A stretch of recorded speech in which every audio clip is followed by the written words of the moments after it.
I didn't end up loving a lot of the books that I chose. No holding back to find out I actually really loved it. He was like, I told you so. It was so funny, so much fun. This book is up for grabs. Hello, I'm Beth Joey and welcome back to my YouTube channel. If you're new here, welcome.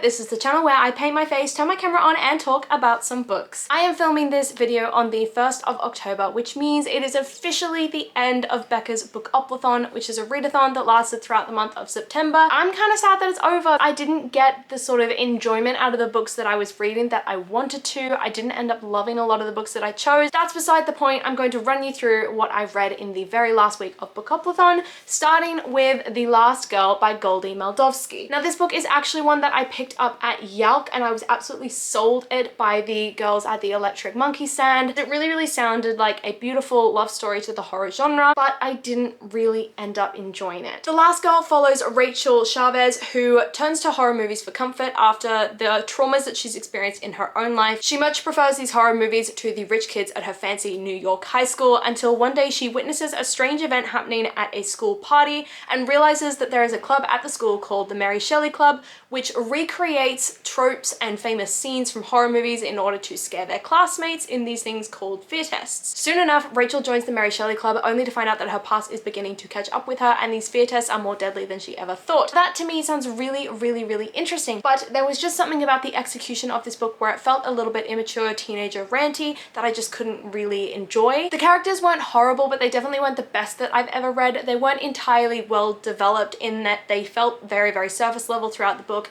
What they were going through felt very stereotypical in a Gossip Girl, Pretty Little Liars kind of way. I think the story was trying to be chilling and evocative and make you think and make you scared, but it just wasn't scaring me in the way it was supposed to be. I wasn't feeling the tension, I wasn't feeling the ominousness. It kind of didn't really feel as much like a love letter to the horror genre as it was a cheesy remake, which was interesting because in the book, the characters kept hating on cheesy remakes of famous horror films, but I was like, this kind of feels like one. The pacing was a bit meandering. I got frustrated towards the end of the book with how slow things were moving and how things were repeated over and over again and how, you know, the overall culprit of this story changed like 6 times and I really never was able to keep track of what was actually going on, the sort of investigation that they were trying to do into their own friends. There was just a lot of confusion at the end. And then the logic of the characters, I think, is where the book really fell apart because none of the characters were really acting in accordance with their own motives. Anyway, I gave this book 2 stars. I didn't really love my read and now I'm actually selling it on Vinted and Depop at the moment. So hey,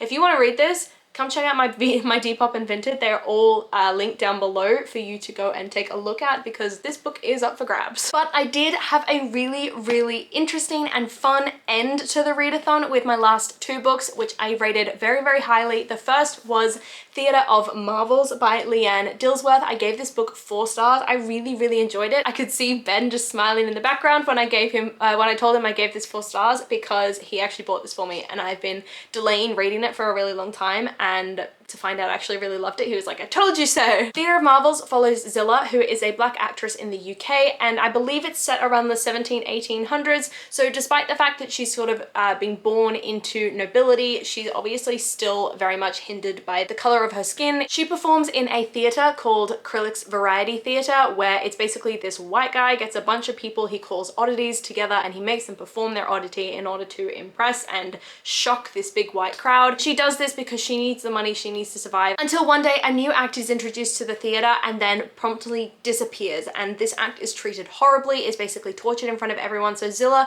feels a connection to this woman and decides to find out what happened to her and completely uncover the underbelly around the theatre that she is taking part in, around the men that she has fallen in love with. It is just a fascinating Victorian era story and I loved every minute of it. The way it spoke about racial tension in that time and the way it spoke about, you know, how you can be an ally or want to support but then also do nothing when the horrors are actually, you know, shown to you and you're confronted with what's happening. It's just this really interesting complex. I gave this book 4 stars. I thought Zilla was an incredible character to follow. She was so well fleshed out and you would constantly feel the tension of how she never really felt a part of either of the worlds that she was a part of, because, you know, she'd had this father who'd come from obviously the upper echelons of society, so she had his rank to her name, but then her mother was a slave believe, when she gave birth to her, so she had that as well, that she just never felt like she fit into either world. Atmosphere was where this book really soared. It's every moment, every scene, every grotty street, every sweat-soaked theater, every creepy performance. You felt it. You felt the tension. You felt the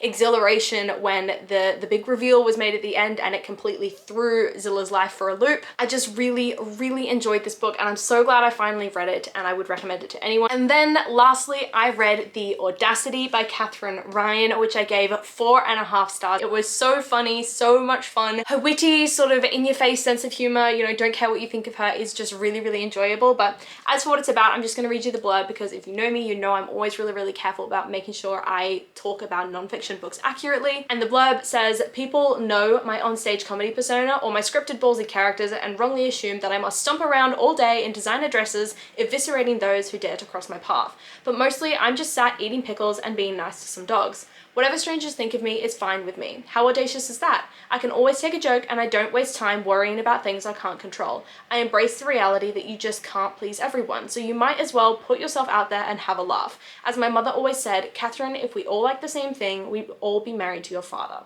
I'm often asked how I developed my lurid level of courage and assurance, and for tips on how others can match. The Audacity is my blueprint for just that. You will learn how to become the most popular girl in school, how to waste all your money on designer dogs, how to attract toxic men and keep them interested, and so much more. Secrets are my favorite things to be told, and I figured I'd better tell a few juicy ones myself too. Why not? No matter what I do, there will always be something about me that reads as simply, outrageously audacious, and I wouldn't have it any other way. And I mean, that is just everything. That blurb is just so well written and so well encompasses everything that this book is. Man, and like, this book hit different. There were moments where, you know, she discusses things that have happened to her, and you cry a little, because it would be horrible to ever experience that. One thing that she talks about is how she had a number of miscarriages when trying to conceive her second child, and I genuinely cried when that was happening in this story, because oh my god, like the pain of having to experience that, I could not even imagine. This felt like such an authentic recounting of Katherine Ryan's life, no holding back. I mean, she didn't try to cover up moments where she acted the right way, or in moments where she was like, yeah, I was a bit of a bitch, I didn't act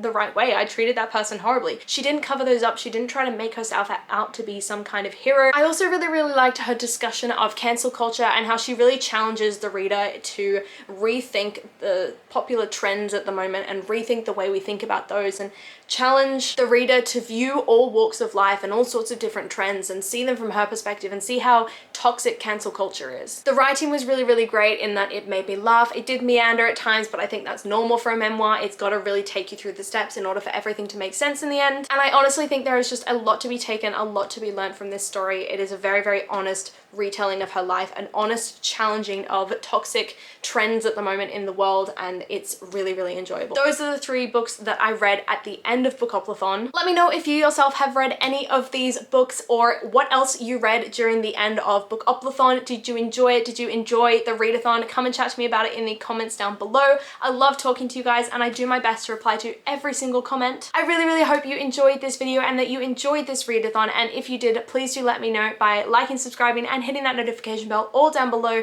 It is a super, super easy way to help my channel grow, and I will see you lovely people in my next video. Bye!